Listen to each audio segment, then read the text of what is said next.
오늘은 종려주일입니다. 그리고 왕이신 예수 그리스도께서 예루살렘에 입성하신 것을 우리가 축하하고 기념하는 날입니다. 복음서에 보면 예수님의 일생을 우리들에게 일러주고 있습니다.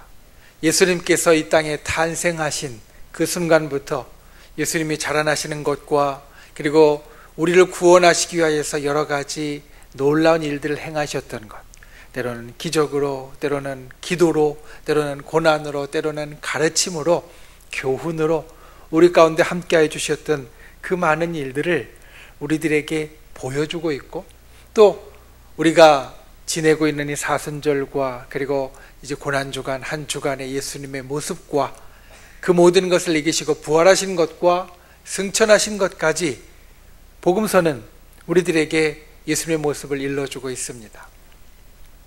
과연 이 복음서가 왜 그런 것을 일러주고 있을까요? 복음서는 예수님의 전기가 아닙니다. 예수님에 대해서 우리들에게 이야기해주고 있지만 복음서는 예수님이라는 그 분의 삶에 대해서 우리에게 보고해주기 위해서 기록된 것이 아닙니다. 복음서는 기록되어서 우리들에게 전해진 이유가 있습니다.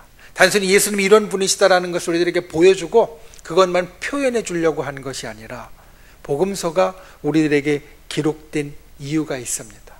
사실 세상의 모든 것은 다 기록될 때, 적혀질 때 이유가 있습니다. 여러분 한번 편지를 쓴다고 생각해 보십시오. 안부 편지를 쓸 때도요, 이유가 있습니다. 안부 편지에 내가 그냥 잘 지내고 있는 것 알려주는 것 같지만 거기에는 나 잘 지내고 있는데 당신은 어떤가? 그리고 정말 우리가 잘 지냈으면 좋겠다. 이런 것들을 소망한다. 마음 가운데 내 이유가 있습니다. 목적이 있습니다. 아무 이유 없이 그냥 우리는 글을 쓰지는 않습니다. 성경도 마찬가지입니다. 성경에 66권이 기록되어져서 우리들에게 있는 이유가 있습니다. 각 권별로 하나님께서는 우리들에게 하시고 싶은 말씀이 있으십니다. 그게 이유고 그게 목적입니다. 복음서, 예수 그리스도의 일생을 우리들에게 일러주는, 표현해주고 이야기해주는 이 복음서는 과연 왜 기록되었는가? 오늘 우리가 본 말씀이 바로 그 이유를 우리들에게 이야기해주는 말씀입니다. 오늘 말씀 처음은 이렇게 시작합니다. 오직 이것을 기록하마. 여기에서 이것은 예수님의 일생입니다. 그리고 또한 예수님께서 이 땅에서 행하신 일들입니다. 그것을 기록함은 이런 것 때문이다. 바로 이 기록이 왜 우리들에게 주어졌는지, 오늘 우리가 이것을 읽을 때 무엇을 생각해야 하는지 그것을 오늘 말씀으로 우리들에게 표현해 준다는 겁니다. 복음서는 말씀드린 대로 예수님께서 이 땅에 오셔서 살았던 삶의 모습을 우리들에게 이야기해 주는데 그 삶의 모습은 단순히 눈으로 보는 것 이상의 의미가 있습니다. 어떤 것을 한다라는 것은 그 가운데 마음이 있다라는 거고, 예수님께서 이 땅에 오셔서 무엇을 하셨다라는 것은 바로 예수님의 마음이 그 행동을 통하여서, 그 모습을 통하여서 이렇게 나타났다라는 것을 우리들에게 보여주는 겁니다. 그래서 오늘 말씀의 제목이 예수님의 마음입니다. 이것을 기록함은 이런 이유 때문인데, 여기에서 이것은 예수님의 삶의 모습이고, 예수님의 삶의 모습은 예수님의 마음이 표현되는 것이기 때문에 복음서가 왜 기록되었는가라는 이 말씀은 곧 우리를 향한 예수님의 마음이 이러하다라는 것을 일러주고 있기 때문입니다.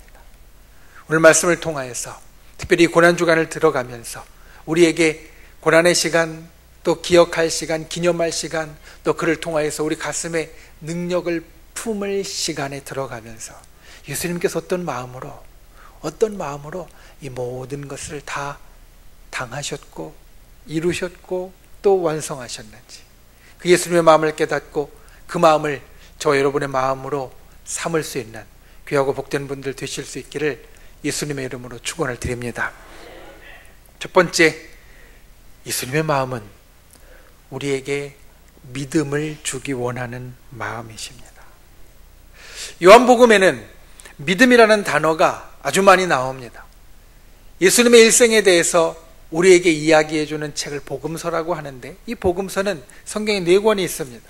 마태복음, 마가복음, 누가복음, 요한복음의 4권이 있는데 그 4권에 다 믿음이라는 말이 나옵니다. 그런데 마태복음에는 믿음이라는 말이 몇 번 나오냐면 14번 나오고요, 마가복음에는 11번 나옵니다. 누가복음에는 9번 나오고, 요한복음에는 믿음이라는 말이 98번이 나옵니다. 거의 100번에 가깝게 이 믿음이라는 말이 나옵니다. 그래서 이 믿음이라는 것이 예수님의 삶에 있어서 정말 중요하다는 것을 요한복음은 우리에게 다른 복음서들보다도 훨씬 더 분명하게 이야기해 주고 있습니다. 사실 우리가 신앙인이라고 할 때, 교회에 나와서 예배를 드리는 사람이라고 할 때 우리에게 제일 중요한 것은 무엇이냐면 바로 믿음입니다. 신앙인이라는 말에 가장 처음에 믿을 신자를 쓰는 것 같이 믿음이 없이는 신앙인이 될 수 없습니다. 신앙인이라 불릴 수 없습니다. 신앙인으로 인정받을 수 없습니다. 우리에게는 믿음이 있어야 합니다. 예수님은 삶의 모습을 통하여서 이것을 우리들에게 분명하게 보여주셨습니다. 예수님께서 이 땅의 삶을 사실 때 여러 가지 기적을 일으키셨습니다. 때로는 병자를 치유하기도 하시고, 때로는 우리에게 부족한 것을 놀라운 기적을 통해 채워주기도 하시고, 때로는 사람들이 깨닫지 못할 지혜의 큰 말씀 우리에게 전해주기도 하셨는데, 예수님께서 이와 같이 기적을 일으키실 때 중요하게 매개한 것이 있습니다. 말씀을 바꾸자면 예수님이 이것에는 즉각적으로 반응하셨습니다. 우리가 마음이 있는 것에는요, 사실 즉각적으로 반응합니다. 내가 신경을 쓰고 있는 거는요, 다른 이야기들 가운데에서도 그게 귀에 확 들어오고요, 금방 거기에 주의를 집중하게 됩니다. 학생은 공부하는 것 이야기 나오면 확 집중하게 되고요, 사업하는 사람은 돈에 대한 이야기가 나오면 확 집중하게 됩니다. 그럴 수밖에 없습니다. 자기 마음에 그것이 제일 중요한 일로 차 있기 때문입니다. 예수님께서는 어떤 것에 제일 먼저 반응하셨느냐? 제일 강하게 반응하셨느냐? 믿음에 가장 강하게 반응하셨습니다. 병자가 왔을 때에도 그 병자의 사정과 형편 물론 살피셨지만 제일 먼저 보신 것은 그가 믿음이 있느냐 없느냐였습니다. 믿음이 있으면 예수님 반응하셨습니다. 뭔가 필요한 사람이 왔을 때에도, 다른 사람을 위하여 찾아왔을 때에도 예수님께서는 믿음을 보셨습니다. 중풍병자를 그 친구들이 데리고 왔을 때에도 그 친구들의 믿음, 그 병자의 믿음을 보셨습니다. 그래서 예수님은 즉각 반응하셔서 치료해 주시고 또 기적을 일으켜 주셨습니다. 예수님께서 믿음이라는 것에 즉각적으로 반응하셨다는 거예요. 믿음이라는 것에 곧바로 무언가를 행하셨다는 것, 그것은 예수님이 이 믿음을 정말로 중요하게 여기셨다는 것을 우리들에게 보여주는 겁니다. 여러분, 우리가 신앙인이 되었으면 무엇보다 믿음이 있어야 합니다. 예수님이 그걸 원하십니다. 예수님이 이 땅에 와서 우리를 향하여 품으신 마음, 우리에게 보여주신 삶의 모습 가운데 제일 중요한 것이 믿음이었습니다. 그래서 오늘 말씀 우리들에게 이렇게 이야기합니다. 오직 이것을 기록함은 너희로 예수께서 하나님의 아들 그리스도이심을 믿게 하려 합니다. 이게 예수님의 첫 번째 마음이었다라는 겁니다.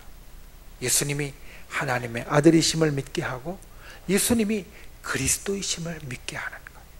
예수님이 우리를 참 사랑하신 하나님의 뜻을 이 땅에 와서 그대로 행하시는 하나님의 아들이시고, 예수님께서 구약에 저 옛날부터 예언되어져서 우리를 구원하시고 또 우리를 저 천국으로 이끌 기름 부음 받은 그리스도이심을 우리로 믿고 따르게 하시려고 예수님이 이 땅에 와서 삶을 사셨다라는 겁니다.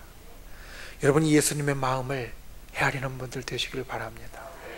우리가 예수님 앞에 가져야 할 마음, 아니 예수님이 우리에게 품으시는 마음, 이것은 꼭 너희에게 있으면 좋겠다. 내 삶의 모든 모습을 통하여서 내가 보여준 것이 바로 이것이다. 그것이 바로 믿음입니다.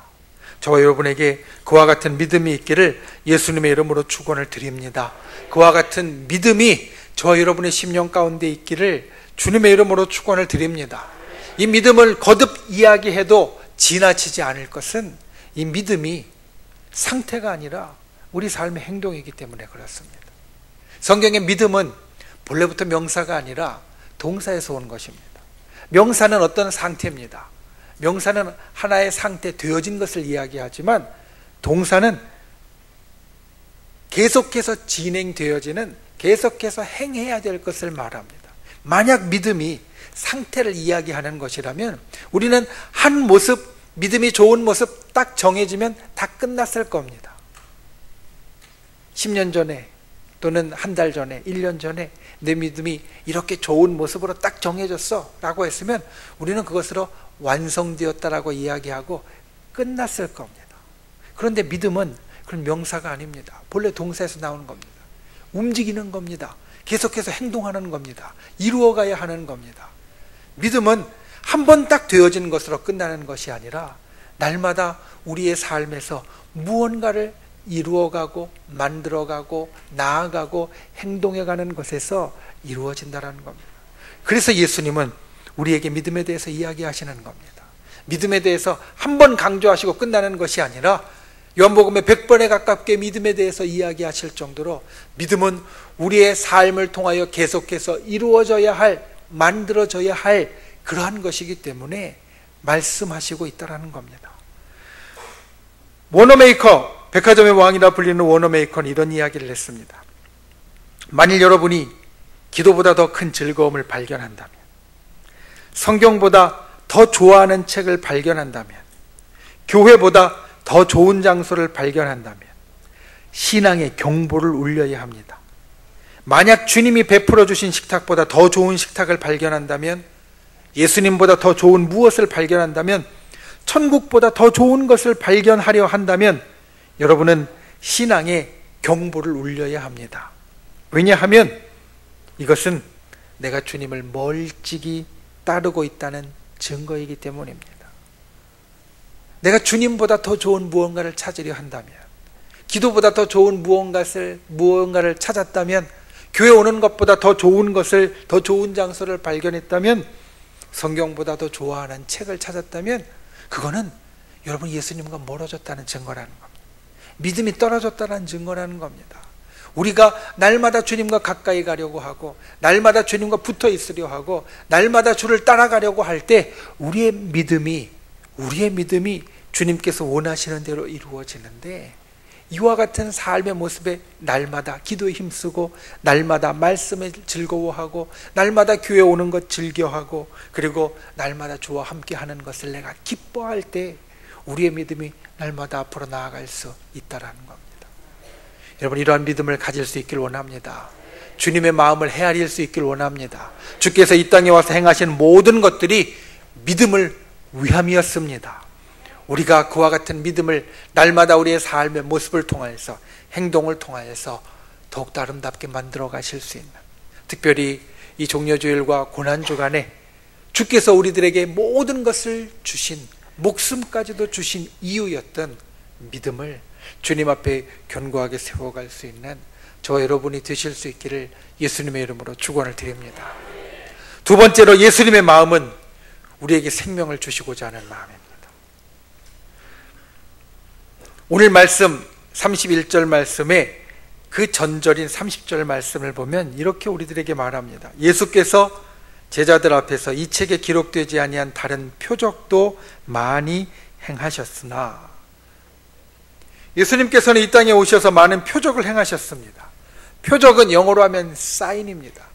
사인. 여러분 뭐가 생각나십니까? 아마 사인이라고 하면 간판이 제일 먼저 생각날 겁니다. 간판이 또 영어로 사인이거든요. 간판은 뭘 표시하는 겁니다. 사인은 뭐를 표시하는 겁니다. 우리 교회를 나타내는 사인이 도로에 몇 군데 있습니다. 거기에 보면 청주 순복음교회가 이쪽으로 가면 몇 미터 후에 있다라고 표시되어 있거든요.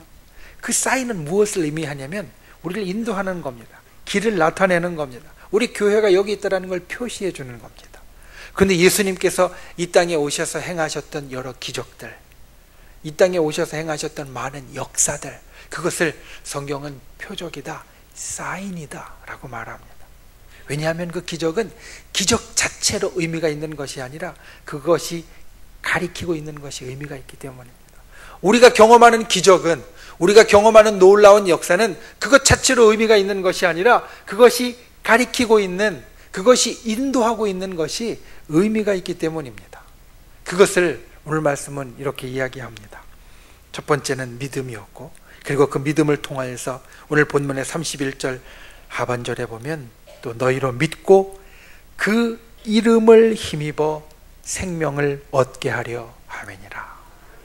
예수님께서 일으키신 모든 기적 표적이 가리키고 있는 곳, 인도하는 곳은 어디냐면 생명이라는 겁니다. 여러분, 예수님의 십자가도 마찬가지입니다. 십자가는 사실 죽음의 형틀입니다. 십자가는 죽음을 나타내고요, 수치를 나타내고요, 부끄러움을 나타내고, 그리고 사람들로부터 피할 만한 것, 별로 좋아하지 않을 만한 것을 나타냅니다. 거기에는 어디도 좋은 의미가 없습니다. 그런데 예수님의 십자가가 죽음이었지만, 죽음이라는 것을 담은 것이었지만, 그 십자가가 가리키는 것은 어디냐면 생명이었습니다. 구원이었습니다. 우리의 속죄함이었고 저 하늘 나라였습니다. 그러니 예수님의 십자가는 겉으로 볼 때는 죽음 같지만 그 속의 본질의 그 가운데에는 바로 생명이 있는 것이었다 말할 수 있다는 겁니다. 동화 가운데 미운 오리 새끼 아마 아실 겁니다. 백조가 오리 틈에서 자라면서 미움을 받았습니다. 그래서 미운 오리 새끼입니다. 우리는 미운 오리 새끼라고 하면 가뜩이나 오리가 별로 예쁘지 않은데 오리보다도 더 못생긴 걸 떠올릴 수 있겠지만, 사실 미운 오리 새끼의 주인공인 이 미운 오리 새끼는 오리가 아니었습니다. 백조였습니다. 우리가 볼 때 오리보다도 더 아름답고 더 멋있는 백조가 이 미운 오리 새끼의 정체였다라는 겁니다. 겉으로 볼 때는 오리들 가운데서도 못 어울리는 못생긴 오리 같지만 그 속에 그가 나중에 자기가 발견하게 되는 자기의 정체, 하늘을 나는 백조를 보고서야 내가 여기에 속한 게 아니라 저기에 속했구나 라고 생각했던 그 자신의 정체는 바로 훨씬 더 아름다운 백조였던 것 같이 우리의 삶에, 우리의 주님 앞에 살아가는 이 신앙의 모든 모습에 때로는 그것이 십자가와 같이 때로는 고난과 어려움과 힘들고 괴로운 것이 있다 할지라도 그 중심에, 그 본질의 그 정체는 바로 생명이다 라는 것을 예수님은 우리들에게 일러주셨고, 그것이 예수님의 본 마음이라고 우리에게 표현해 주신다라는 겁니다. 여러분, 주님의 마음이 생명인 것을 기억하시기 바랍니다. 때로는 십자가같이 그 겉모습은 고난일 수 있습니다. 때로는 십자가같이 그 걸어가는 그 길은 괴로울 수도 있습니다. 그런데 예수님이 이 땅의 삶을 사시면서, 이 땅에 오셔서 여러 가지 일을 행하시면서, 또 이 땅에서 우리에게 하나님의 말씀을 가르치시면서 예수님의 마음, 그 본뜻은 무엇이냐면 우리로 생명을 얻게 하는 것이다. 우리가 괴로움이나 또는 고통이나 고난이나 힘든 것이나 어려운 것이나 이 속에 있는 것이 아니라 그 중심 가운데 생명을 얻기 원하는 것, 그것이 바로 예수님의 본심이었고 예수님의 마음이었다. 이것을 기억하는 분들이 되시기를 바랍니다. 진정 주님께서는 우리들에게 생명을 주기 원하십니다. 그래서 우리를 생명으로 이끄십니다. 믿음을 가진 우리는 주의 생명으로 초대된 자이고 예수님의 생명을 가진 자입니다. 그 생명의 역사가 저와 여러분에게 있습니다. 십자가를 통하여서 우리가 능력을 이야기하는 이유가 바로 여기에 있습니다. 십자가가 고난이지만 그 가운데 능력을 이야기하는 이유, 그것은 바로 그 속에 생명이 있기 때문이고, 우리가 신앙생활을 하면서 예수 그리스도를 믿으면서 때로는 이 세상 가운데 힘들고 어려울 때도 있지만 우리가 축복을 이야기하는 이유, 그것은 바로 주께서 그 모든 삶을 통하여 우리를 생명으로 인도하시기 때문이고 저 하늘의 복된 것으로 우리를 이끌어 가시기 때문입니다. 저와 여러분이 진정 이것을 기억할 수 있길 원합니다. 저와 여러분이 예수 그리스도의 마음, 우리에게 생명을 주시기 원하셨던 마음, 우리로 생명으로 초대하는 예수 그리스도의 마음을 진정 깨닫고 이 종료주일 그리고 이 고난주간 그와 같은 생명의 역사를 경험하실 수 있기를, 또 그 생명의 교훈을 저와 여러분의 가슴 가운데 품으실 수 있기를 예수님의 이름으로 축원을 드립니다. 말씀을 맺습니다. 여러분, 예수님은 누구십니까? 대답하시기 쉽지 않으실 겁니다. 왜냐하면 예수님이 누구십니까? 라는 질문에 대답은 사실 여러 가지가 있을 수 있기 때문입니다. 그런데 만약 오늘 종려주일에 예수님은 누구십니까? 라고 묻는다고 하면 이 종려주일에 어울리는 답은 예수님은 왕이십니다 라는 걸 겁니다. 예수님은 우리의 왕이십니다. 왕으로 이 땅에 오셨고 왕으로 예루살렘에 들어가셨습니다. 그런데 며칠이 못 되어서 예수님은 또 사형수가 되셨습니다.